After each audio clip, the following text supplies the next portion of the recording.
This lesson is from chapter 14 of your text on spinal nerves, nerve plexus, and cranial nerves.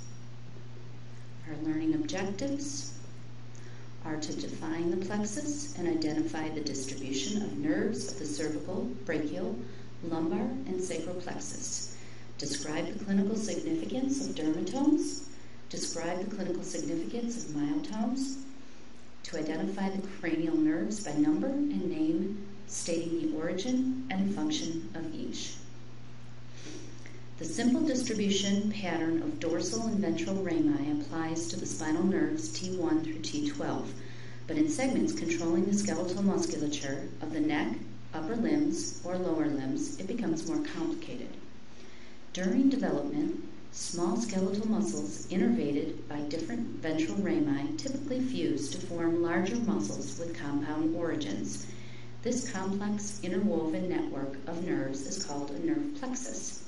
There are 4 major plexuses: cervical, brachial, lumbar, and sacral, and we're going to go into detail on each one.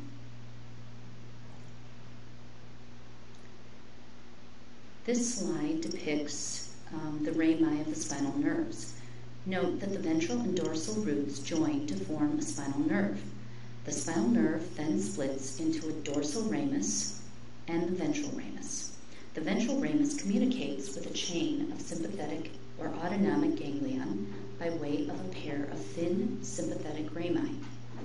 In A, this is depicting the superior view of a pair of thoracic spinal nerves. B, it's depicting the anterior view of several pairs of thoracic spinal nerves. The cervical plexus consists of the ventral rami of the spinal nerves C1 through C5. The branches of the cervical plexus innervate the muscles of the neck and extend into the thoracic cavity, where they control the diaphragmatic muscles. The phrenic nerve, which is the major nerve of the cervical plexus, provides the entire nerve supply to the diaphragm, a key respiratory muscle. Other branches of this nerve plexus are distributed to the skin of the neck and the superior part of the chest.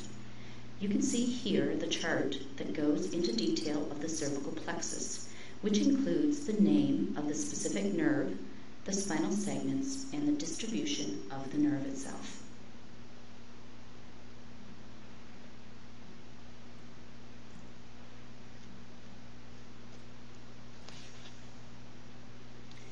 The brachial plexus here innervates the pectoral girdle and the upper limb, with contributions from the ventral rami of the spinal nerves C5 through T1, shown right here. The nerves that form this plexus originate from trunks and cords. Trunks are large bundles of axons contributed by several spinal nerves. Cords are smaller branches that originate at trunks. Both trunks and cords are named according to their location relative to the axillary artery, which is a large artery supplying the upper limb.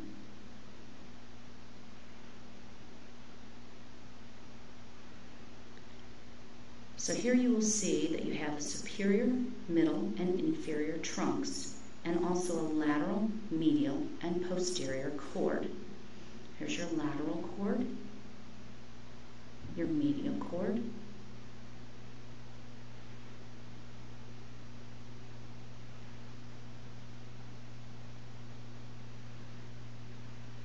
and your inferior cord.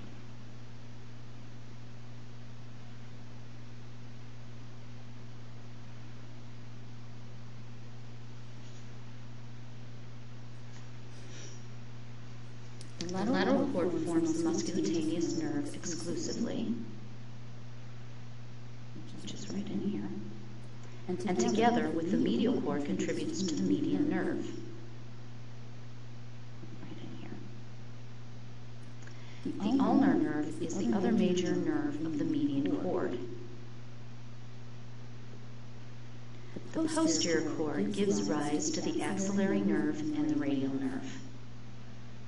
There's the posterior cord.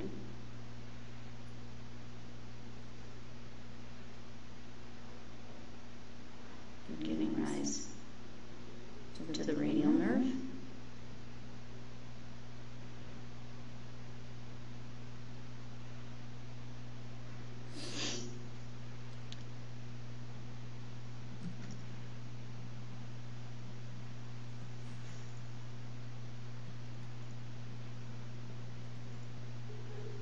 The lumbar plexus and the sacral plexus arise from the lumbar and sacral segments of the spinal cord, respectively. The nerves arising at these plexus innervate the pelvic girdle and lower limbs. The lumbar plexus contains axons from the ventral rami of spinal nerves T12 through L4. The major nerves of this plexus are the genitofemoral nerve, the lateral femoral cutaneous nerve, and the femoral nerve. The sacral plexus contains axons from the ventral rami of the spinal nerves L4 through S4. Two major nerves arise at this plexus, the sciatic nerve and the pudendal nerve. The sciatic nerve passes posterior to the femur, deep to the long head of the biceps femoris muscle. As it approaches the knee, the sciatic nerve divides into two branches, the fibular nerve or peroneal nerve and the tibial nerve. The sural nerve, formed by the branches of the fibular nerve, is a sensory nerve innervating the lateral portion of the foot.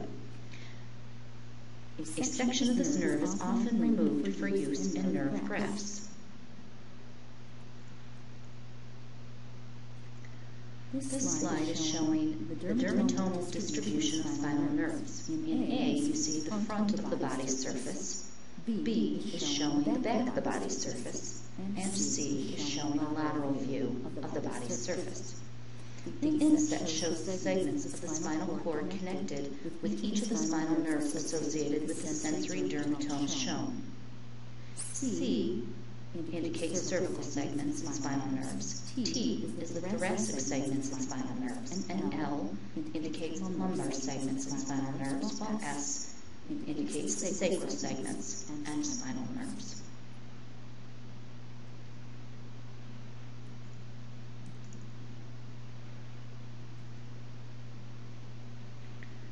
Segmental distribution of spinal nerves is shown here. A dermatome is a region of skin supplied by afferent or sensory fibers of a given spinal nerve. A myotome is a region of skeletal muscle innervated by an efferent or motor fiber of a given spinal nerve. Spinal nerves at different segments of the spinal cord innervate different sets of dermatomes and myotomes. The specific bilateral region of the skin surface monitored by a single pair of spinal nerves is known as a dermatome. Each pair of spinal nerves services its own dermatome, although the boundaries of adjacent dermatomes overlap to some degree. Dermatomes are clinically important because damage or infection of a spinal nerve or dorsal root ganglia will produce a characteristic loss of sensation in the corresponding region of the skin.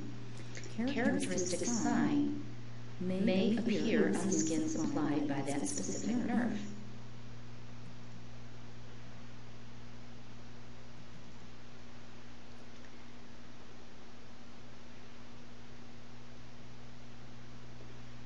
Peripheral nerve palsies or peripheral neuropathies are regional losses of sensory and motor function, most often resulting from nerve trauma or compression.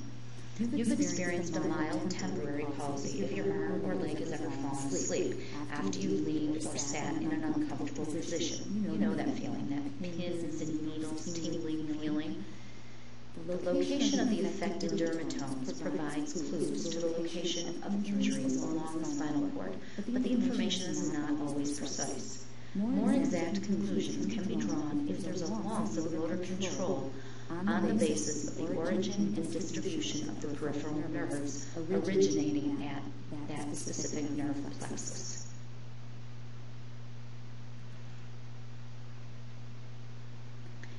After the initial encounter, the virus remains dormant within neurons of the anterior gray horn of the spinal cord. It is not known what triggers the reaction or reactivation of a pathogen.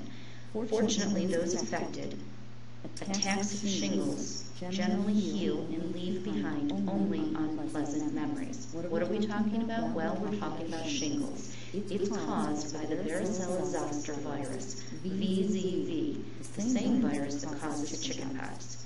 This herpes virus attacks neurons within the dorsal roots of spinal nerves and sensory ganglion of the cranial nerves. This disorder produces a painful rash and blisters whose distribution corresponds to that of the affected sensory nerves and follows its dermatome. Any person who has had chickenpox is at risk of developing shingles. Most people who contract shingles suffer just a single episode in their adult lives. Post-herpetic neuralgia is a painful condition experienced by some after a bout of shingles. Moreover, the problem can recur in people with weakened immune systems, including the elderly and individuals with AIDS or some form of cancer. Treatment for shingles typically involve large doses of antiviral drugs. In 2006, the U.S. Food and Drug Administration approved a VZV vaccine, or Zostavax, for use in people ages 60 and above who have had chickenpox.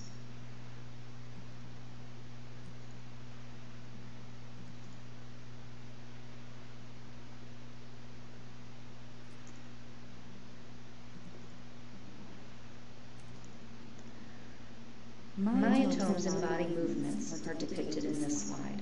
Myotomes are skeletal muscles innervated by one or more given spinal nerves. These examples show which spinal nerves innervate the skeletal muscles that produce the movements indicated by the arrows. In A, it's indicating rotation and abduction or adduction of the arm and hip. In B, we're seeing flexion, extension of the hand and wrist, and pronation and supination of the hand. In C, we see flexion, extension, and hyperextension of the arm, hip, knee, dorsiflexion, and plantar flexion of the foot. In C, we see cervical spinal nerves. L is lumbar spinal nerves. S depicts the sacrospinal nerves.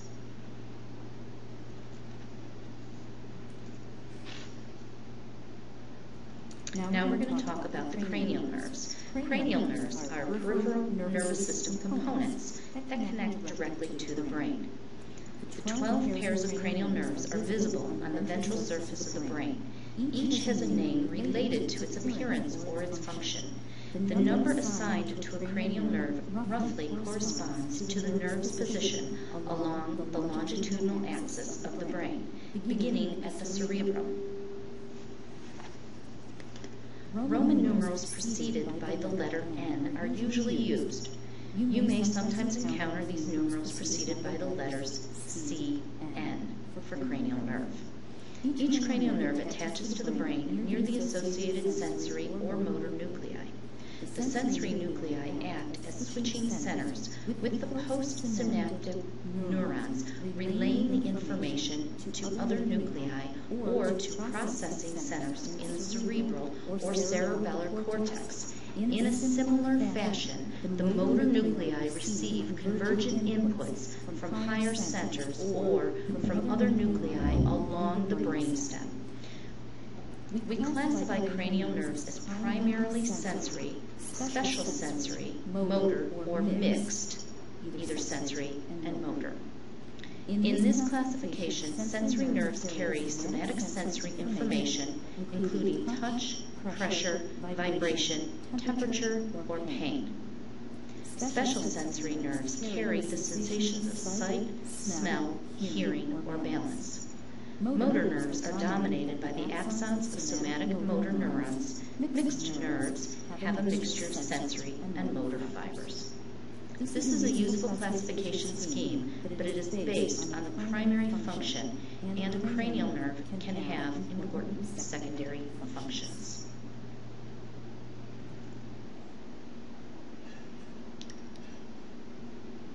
There are 3 examples of special secondary functions of cranial nerves. The first is olfactory receptors, the visual receptors, and the receptors of the inner ear, which are innervated by cranial nerves that are dedicated almost entirely to carrying special sensory information. The sensation of taste is considered to be one of the special senses and is carried by axons that form only a small part of large cranial nerves that have other primary functions.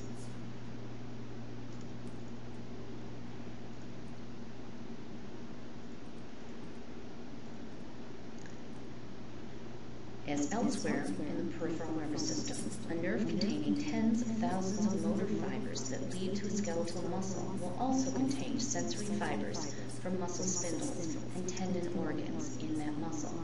We assume that these sensory fibers are present, but ignore them in the classification of the nerve. Regardless of their other functions, several cranial nerves 3, 7, 9, and 10, distribute autonomic fibers to peripheral ganglia, just as spinal nerves deliver them to the ganglia along the spinal cord. Now let's go through each and every cranial nerve.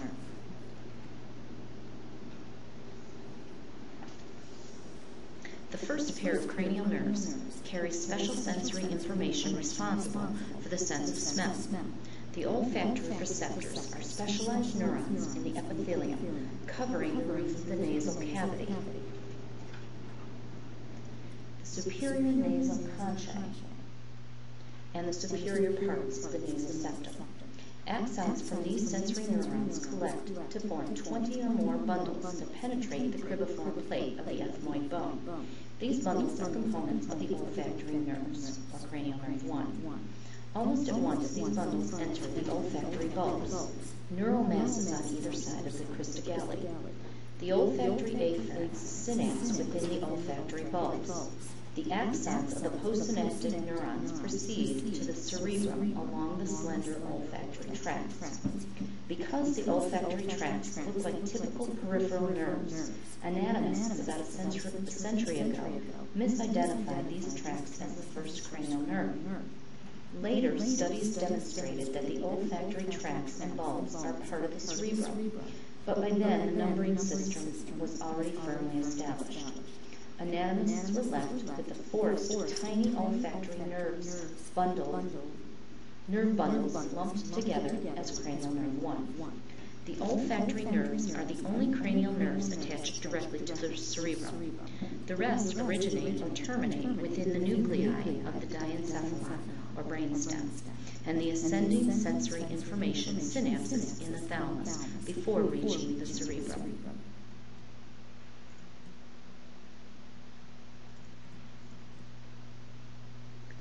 The optic nerves, or cranial nerve 2, carry visual information from special sensory ganglion in the eyes. These nerves contain about 1 million sensory nerve fibers. The optic nerves pass through the optic canals of the sphenoid. Then they converge at the ventral anterior margin of the diencephalon at the optic chiasm. At the optic chiasm, fibers from the nasal half of each retina cross over to the opposite side of the brain. The reorganized axons continue toward the lateral geniculate nuclei of the thalamus as the optic tracts. After synapsing in the lateral geniculates, projection gen fibers deliver the information to the visual cortex of the occipital lobe. With this arrangement, each cerebral hemisphere receives visual information from the lateral half of the retina of the eye on that side from the medial half of the retina of the eye on the opposite side. Relatively few axons in the optic tracts bypass the lateral geniculate nuclei and synapse in the superior colliculus of the midbrain.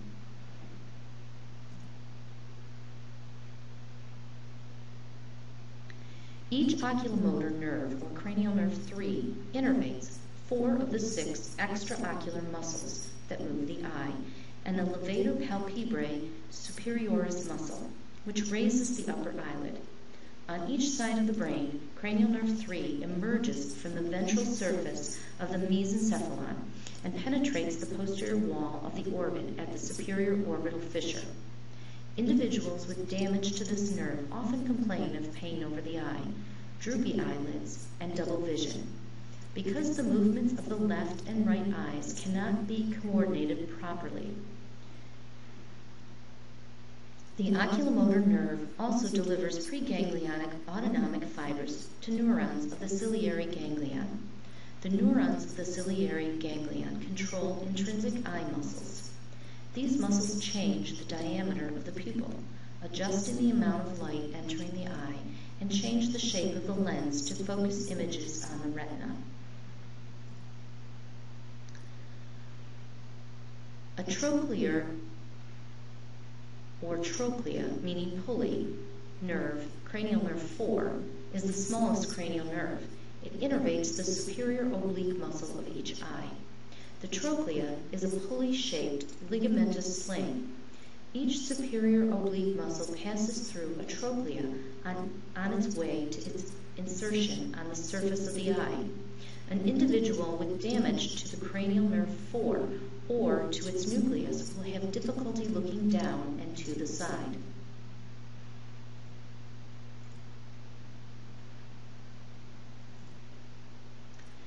The pons contains the nuclei associated with 3 cranial nerves, cranial nerve 5, 6, and 7, and contributes to the 4th cranial nerve 8. The trigeminal nerves 5, which is the largest cranial nerve, are mixed nerves.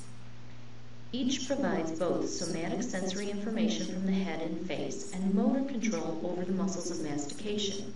Sensory or dorsal and motor or ventral roots originate on the lateral surface of the pons.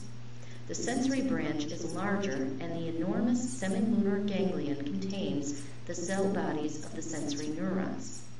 As the name implies, the trigeminal has 3 major branches. The relatively small motor root contributes to only one of the 3 branches. The trigeminal nerve branches are associated with the ciliary, sphenopalatine, submandibular, and otic ganglia. These are autonomic or parasympathetic ganglia, whose neurons innervate structures of the face. However, although its nerve fibers may pass around or through these ganglia, the trigeminal nerve does not contain visceral motor fibers. Compression, inflammation, or degeneration of the 5th cranial nerve, the trigeminal nerve, may result in a condition called trigeminal neuralgia or tic douloureux. The cause is unknown. This condition is characterized by recurring episodes of intense stabbing pain or neuralgia, radiating from the angle of the jaw along a branch of the trigeminal nerve. One method of doing away with this pain is to remove the trigeminal ganglion on the posterior portion of the nerve. This large ganglion contains the cell bodies of the nerve's afferent fibers. After such an operation, the patient's face, scalp, teeth, and conjunctiva on the side treated show anesthesia.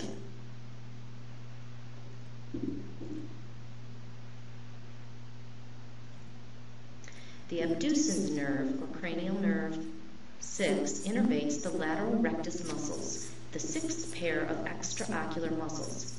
Contraction of the lateral rectus muscle makes the eye look to the side.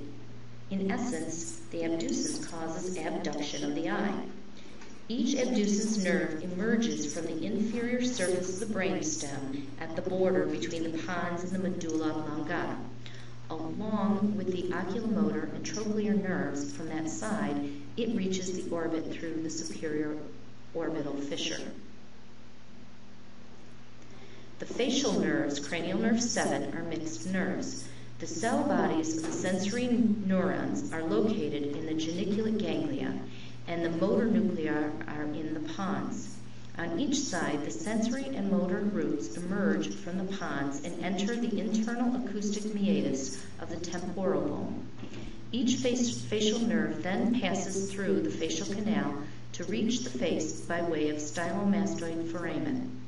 The nerve then splits to form the temporal, zygomatic, buccal, mandibular, and cervical branches. The sensory neurons monitor proprioceptors in the facial muscles, provide deep pressure sensations over the face, and receive taste information from the receptors along the anterior 2/3 of the tongue. Somatic motor fibers control the superficial muscles of the scalp and face and deep muscles near the ear. The facial nerves carry preganglionic autonomic fibers to the pteropalatine and submandibular ganglia. Postganglionic fibers from the pteropalatine ganglia innervate the lacrimal glands and small glands of the nasal cavity and pharynx. The submandibular ganglia innervate the submandibular and sublingual salivary glands.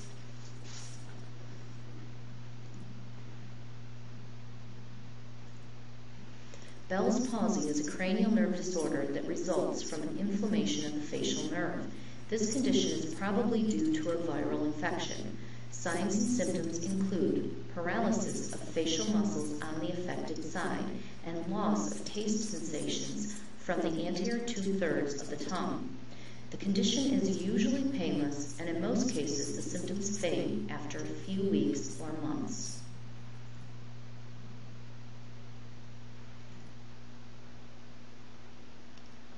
The vestibulocochlear nerves, or cranial nerve 8, are also known as the acoustic nerves, the auditory nerves, and the statoacoustic nerves. We will use vestibulocochlear as a term because this term indicates the names of the two major branches, the vestibular branch and the cochlear branch. Each vestibulocochlear nerve lies posterior to the origin of the facial nerve, straddling the boundary between the pons and the medulla oblongata. This nerve reaches the sensory receptors of the inner ear by entering the internal acoustic meatus in company with the facial nerve. Each vestibular cochlear nerve has two distinct bundles of sensory fibers. The vestibular, or vestibulum, cavity branch originates at the receptors of the vestibule, or the vestibule, which is the portion of the inner ear concerned with balance sensations. The sensory neurons are located in an adjacent sensory ganglion, and their axons target the vestibular nuclei of the pons and the medulla oblongata. These afferents convey information about the orientation and movement of the head. The cochlear, meaning snail shell, branch monitors the receptors in the cochlea, the portion of the inner ear that provides the sense of hearing. The cell bodies of the sensory neurons are located within a peripheral ganglion, or the spiral ganglion, and their axons synapse with the cochlear, or the cochlear nuclei of the pons and the medulla oblongata. Axons leaving the vestibular and cochlear nuclei relay the sensory information to other centers or initiate reflexive motor responses. The medulla oblongata contains the sensory and motor nuclei of cranial nerves 9, 10, 11, and 12, in addition to the vestibular nuclei of cranial nerve 8. The glossopharyngeal nerve, cranial nerve 9, innervate the tongue and pharynx. Each glossopharyngeal nerve penetrates the cranium within the jugular foramen, with nerves 10 and 11. The somatic motor fibers control the pharyngeal muscles involved in swallowing. Visceral motor fibers synapse in the otic ganglion, and postganglionic fibers innervate the parotid salivary glands of the cheek. The glossopharyngeal nerves are mixed nerves, but sensory fibers are most abundant. The sensory neurons on each side are in the superior or jugular ganglion and inferior petrosal ganglion. The sensory fibers carry general sensory information from the lining of the pharynx and the soft palate to a nucleus in the medulla oblongata. These nerves also provide taste sensations from the posterior third of the tongue and have special receptors that monitor the blood pressure and dissolved gas concentrations in the carotid arteries, major blood vessels in the neck.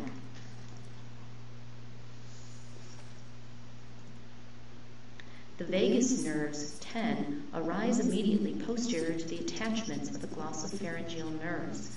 Many small rootlets contribute to their formation, and developmental studies indicate that these nerves probably represent the fusion of several smaller cranial nerves during our evolutionary history.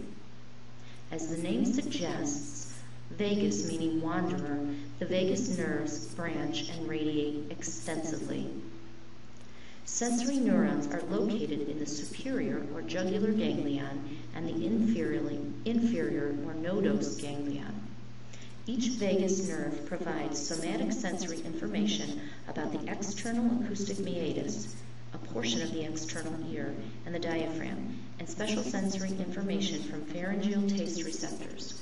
But most of the vagal afferents carry visceral sensory information from receptors along the esophagus, respiratory tract, and the abdominal viscera as distant as the last portions of the large intestine. The visceral sensory information is vital to the autonomic control of visceral function. The motor components of the vagus are equally diverse. Each vagus nerve carries preganglionic, autonomic, parasympathetic fibers that affect the heart and control smooth muscles and glands within the areas monitored by its sensory fibers, including the stomach, intestines, and gallbladder. Difficulty in swallowing is one of the most common signs of damage to either the cranial nerve 9 or 10, because damage to either one prevents the coordination of the swallowing reflex.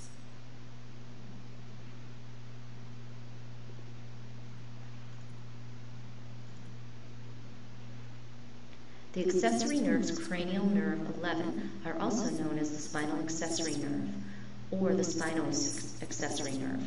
Unlike other cranial nerves, each accessory nerve has some motor fibers that originate in the lateral part of the anterior gray horns of the first 5 cervical segments of the spinal cord. These somatic motor fibers form the spinal roots of cranial nerve 11. They enter the cranium through the foramen magnum. They then join the motor fibers of the cranial root, which originates at the nucleus in the medulla oblongata. The composite nerve leaves the cranium through the jugular foramen and divides into 2 branches. The internal branch of cranial nerve 11 joins the vagus nerve and innervates the voluntary swallowing muscles of the soft palate and pharynx and the intrinsic muscles that control the vocal cords. The external branch of cranial nerve 11 controls the sternocleidomastoid and the trapezius muscles of the neck and back. The motor fibers of this branch originate in the lateral gray part of the anterior horns of cervical spinal nerves C1 through C5.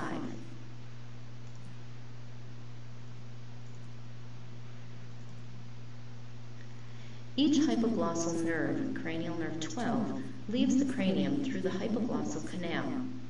The nerve then curves to reach the skeletal muscles of the tongue. This cranial nerve provides voluntary motor control over movements of the tongue. Its condition is checked by having you stick your tongue out. Damage to one of the hypoglossal nerves or to its associated nuclei causes the tongue to veer towards the affected side.